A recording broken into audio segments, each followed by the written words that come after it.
नमस्कार, मेरा नाम रजनी सिंह है। मैं government girls inter college Bareilly में फिजिक्स की लेक्चरर हूँ। तो आज इस फिजिक्स की क्लास में मैं आप सबका हार्दिक अभिनंदन करती हूँ। आज इस फिजिक्स क्लास में हम पढ़ेंगे, जानेंगे Ohm's law, resistance, specific resistance, conductivity, colour coding और कॉम्बिनेशन ऑफ रेजिस्टेंस के बारे में। तो सबसे पहले हम ओम्स लॉ के बारे में कुछ जानने की कोशिश करते हैं। 1826 में डॉक्टर जॉर्ज साइमन ओम नाम की एक जर्मन फिजिसिस्ट थे, जिन्होंने अलग अलग कंडक्टर के एंड्स के बीच पोटेंशियल डिफरेंस लगाकर कंडक्टर के बीच के करंट के बीच रीडिंग ली और कुछ रिजल्ट निकाले। उसी रिजल्ट को ओम का नियम कहते हैं। ओम के नियम के अनुसार यदि किसी कंडक्टर की फिजिकल कंडीशंस जैसे टेम्परेचर, प्रेशर कांस्टेंट रहें तो उसमें जो करंट फ्लो कर रही है वो पोटेंशियल डिफरेंस यानी V के डायरेक्टली प्रोपोर्शनल होगी। जैसे कि हम इस स्लाइड में देख रहे हैं, I is directly proportional to V या V directly proportional to I। जब हमने यहाँ से प्रोपोर्शनलिटी कांस्टेंट का साइन हटाया तो वहां पर एक कांस्टेंट आया R। इस R का नाम एक कांस्टेंट है और इसको हम लोग रेजिस्टेंस कहते हैं, जिसके बारे में हम अभी थोड़ी देर बाद में चर्चा करेंगे। उससे पहले हम ओम्स लॉ को एक छोटे से सर्किट के माध्यम से समझने की कोशिश करते हैं। चलिए ओम्स लॉ को हम एक सर्किट के माध्यम से समझते हैं। यहाँ पर हमने एक कंडक्टर लिया है जिसके दोनों सिरों पे बैटरी का पार्ट कनेक्टेड है। इस कंडक्टर के ऊपर हमने एक वोल्ट मीटर कनेक्ट किया और इसमें से जो करंट फ्लो करेगी उस करंट फ्लो करने के लिए यहाँ पर हमने एक एमीटर कनेक्ट किया है, जिसको हम लोग ए से डिनोट करते हैं। एमीटर बच्चों एक डिवाइस होता है जिससे हम लोग जो करंट है, कितना करंट फ्लो कर रहा है उसको मेजर करेंगे, और वोल्ट मीटर एक ऐसा डिवाइस है जिससे वोल्टेज को मेजर करते हैं। तो यहाँ पर जो पॉजिटिव और नेगेटिव एंड्स होते हैं, करंट फ्लो करेगा I,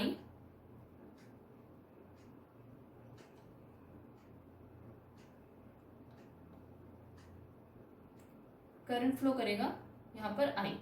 ठीक है, तो अब आप ये देखिए कि जब आप लैब में भी करते हैं इसको, कि जब आप हम वोल्टेज बढ़ाएंगे, हमने यहाँ पर जो भी कंडक्टर लिया है उसके अक्रॉस जो वोल्टेज बढ़ाएंगे उस वोल्टेज के प्रोपोर्शनल में उसका करंट भी बढ़ता जाता है। उसको हम एमीटर में मेजर करते हैं। तो जैसे जैसे वोल्टेज बढ़ाएंगे वैसे वैसे करंट में क्या क्या चेंजेस आते हैं, इसको हम लोग रीडिंग पे नोट करते हैं, रीडिंग्स लेते हैं उसकी। और जब V और I के बीच में ग्राफ बनाएंगे, V और I का ग्राफ हमारा कैसे बनेगा, अगर हमने ग्राफिकल मेथड से देखें, यहाँ पर हमने V सपोज कर लिया और इस एक्सिस पे हमने I ले लिया, तो जो ग्राफ हमारा होगा वो हमेशा इस शेप में होगा,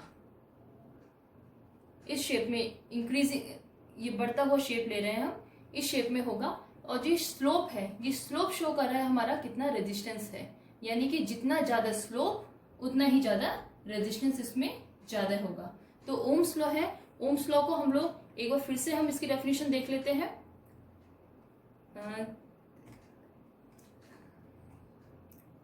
The electric current flowing through a conductor is directly proportional to the potential difference across the two ends of the conductor when physical conditions such as temperature, mechanical strain, pressure, etc. remain the same. यहाँ पर देखिए हमने एक circuit लिया है जिसमें volt है V और उसमें करंट फ्लो कर रहा है I is directly proportional to V directly proportional to I, और इस प्रोपोर्शनलिटी कांस्टेंट को हटाने के बाद में जो कांस्टेंट आया है उसको हम लोग R से डिनोट कर रहे हैं, दैट इज रेजिस्टेंस। तो now our next topic is resistance. तो अब हमारा नेक्स्ट टॉपिक है रेजिस्टेंस। तो रेजिस्टेंस क्या होता है? Resistance of the conductor is the opposition offered by the conductor to the flow of electric current through it, यानी कि वो हिंड्रेंस या वो ऑब्स्टेकल जो कंडक्टर के थ्रू प्रोड्यूस की गई है इलेक्ट्रिक करंट के फ्लो के दौरान, इसको हम लोग रेजिस्टेंस कहते हैं। रेजिस्टेंस रेशियो होता है V यानी वोल्टेज और करंट का, यानी कि R equal to V upon I, जो कि हमने ओम्स लॉ से लिया था। अब रेजिस्टेंस की यूनिट की बात करते हैं तो ओम का नियम जॉर्ज साइमन ओम ने किया था, तो उनके ही रिगार्ड में रेजिस्टेंस की यूनिट ओम दी गई। तो ओम रेजिस्टेंस की यूनिट होती है ओम। किसी भी कंडक्टर में रेजिस्टेंस को 1 ओम हम तब कहेंगे जब 1 वोल्ट का वोल्टेज अप्लाई करने पर 1 एम्पियर का करंट उस कंडक्टर में फ्लो हो। नेक्स्ट थिंग आती है कि रेजिस्टेंस आखिर प्रोड्यूस क्यों होता है किसी कंडक्टर में। तो यहाँ बात आती है कि जब भी इलेक्ट्रॉन्स हमारे निगेटिव चार्ज से पॉजिटिव चार्ज की तरफ मूव करते हैं तो उनके बीच में कुछ कोलिजन्स प्रोड्यूस होते हैं। कोलिजन्स होते हैं जिसकी वजह से वहाँ टेम्परेचर राइज करता है और यही कारण बनता है वहाँ पर करंट के बीच में रेजिस्टेंस प्रोड्यूस होने का। तो रेजिस्टेंस यही है। अब हम एक रिलेशन निकालते हैं जिसमें R, L और A के बीच में कोई क्या रिलेशन है, इसको हम इस इक्वेशन के थ्रू बताना चाहते हैं। यहाँ आप देखेंगे कि जो ड्रिफ्ट वेलोसिटी है हमारी, ड्रिफ्ट वेलोसिटी से हमारी इक्वेशन निकलती है I = NEA VD, VD यानी कि ड्रिफ्ट वेलोसिटी। इसको अगर हम इलेक्ट्रिक फील्ड के फॉर्म में लिखें तो I = NEA E vector upon m tau. ये टाउ है हमारा, टाउ यानी कि रिलैक्सेशन टाइम। इस इक्वेशन को जब हम AT upon m V upon L, V upon I = ml upon NE² A tau. Now we suppose R = m upon NE² tau L upon A। now तो R = m upon NE² tau L upon A। यहाँ पर हमने m upon NE² tau को रो suppose कर लिया है, तो formula हमारा हो गया R = rho L upon A।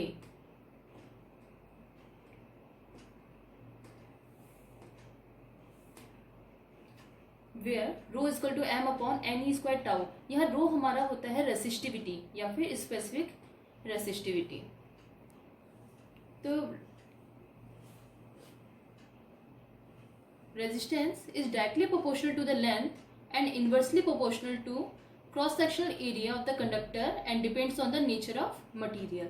तो यहाँ पर रेजिस्टेंस के लिए बताया गया, रेजिस्टेंस हमारा L के डायरेक्टली प्रोपोर्शनल हो गया और एरिया यानी क्रॉस सेक्शनल एरिया के इनवर्सली प्रोपोर्शनल है, और रो हमारा स्पेसिफिक रेजिस्टेंस हो गया, इसको हम रेसिस्टिविटी भी कहते हैं।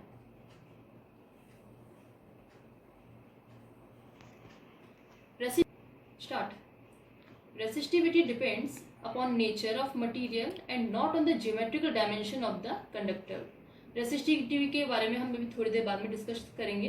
रेसिस्टिविटी की वजह से हमें डेफिनेशन पता ही चल गई है कि resistivity m upon NE² tau होती है।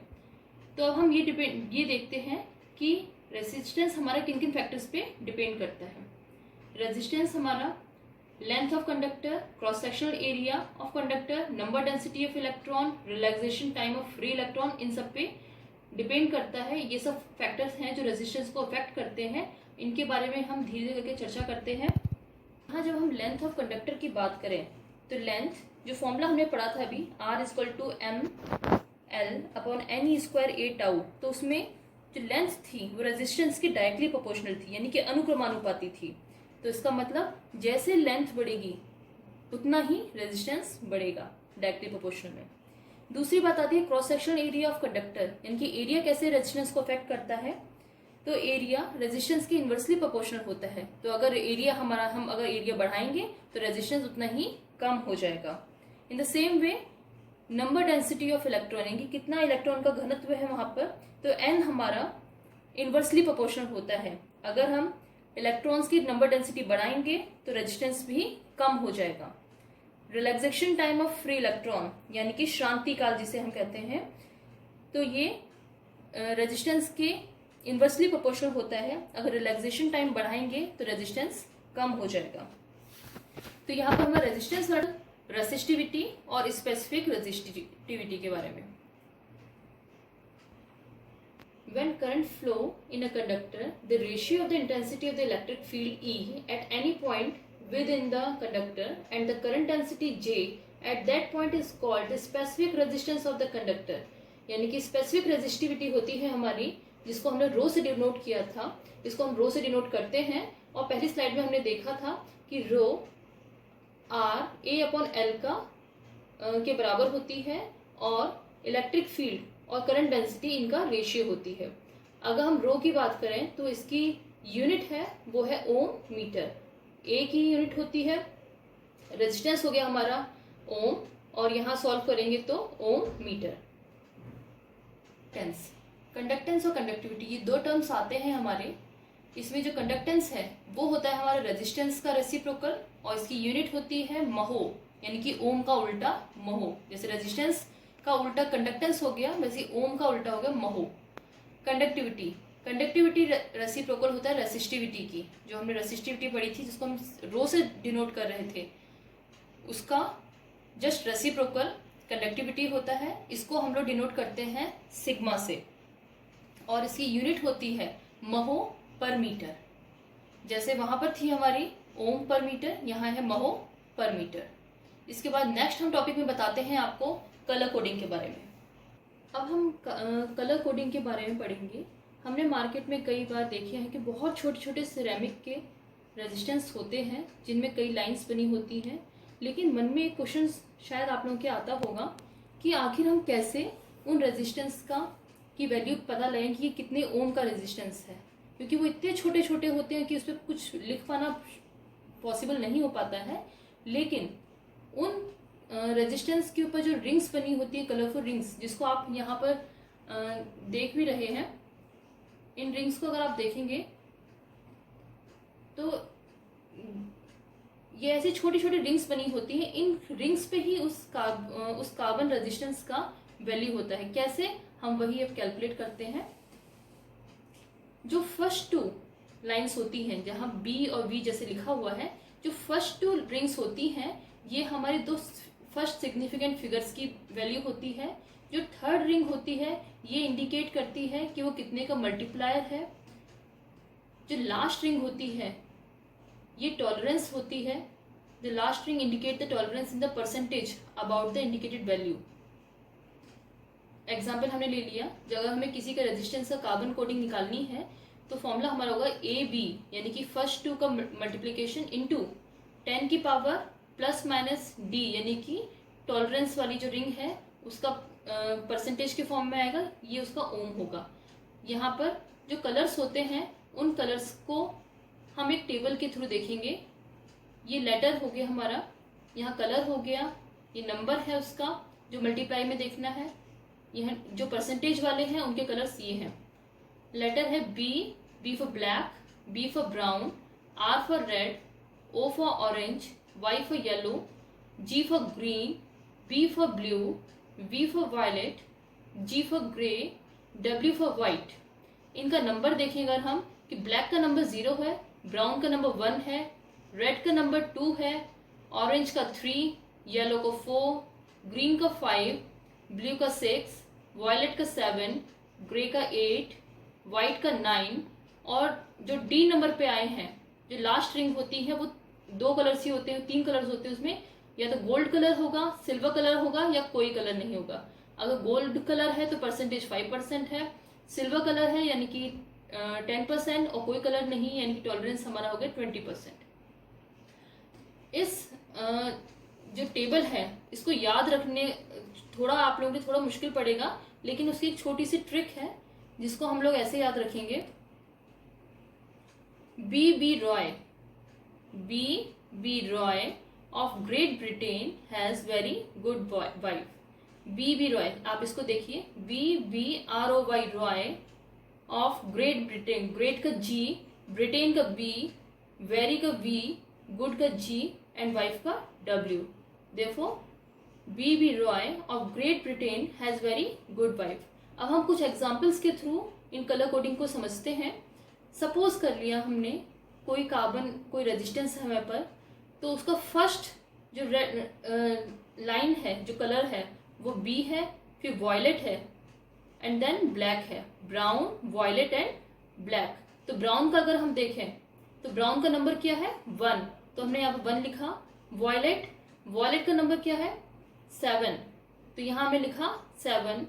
जो थर्ड लाइन होती है वो हमारी डेसिमल मल्टीप्लायर होता है, तो B यानी कि ब्लैक, ब्लैक के है 10 की पावर 0 तो इंटू 10 की पावर 0, और गोल्ड है तो गोल्ड का 5% होता है, तो ये हमारा हो गया 17 प्लस माइनस 5% ओम। दूसरा एग्जाम्पल देखिए, दूसरे एग्जाम्पल में पहली स्ट्रिप है हमारी ग्रीन कलर की, फर्स्ट स्ट्रिप है ग्रीन कलर की, दूसरी स्ट्रिप है रेड कलर, तीसरी स्ट्रिप है ब्लू कलर, एंड लास्ट में हमारा सिल्वर कलर का है। तो जी फॉर ग्रीन, ग्रीन देखिए ग्रीन का नंबर क्या है 5, तो यहाँ हमने 5 लिख दिया। रेड, रेड का नंबर क्या है 2, तो ये 52 हो गया। ब्लू, ब्लू का डेसिमल में मल्टीप्लायर में लिखेंगे, ब्लू यानी कि 10 की पावर 6, तो 52 इंटू 10 की पावर 6 प्लस माइनस 10%, सिल्वर का 10% होता है, इसे 10% ओम।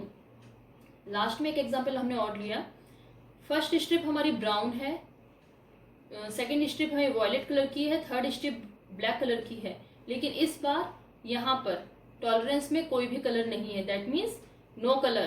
तो नो कलर के लिए टॉलरेंस कितना होता है हमारा 20%।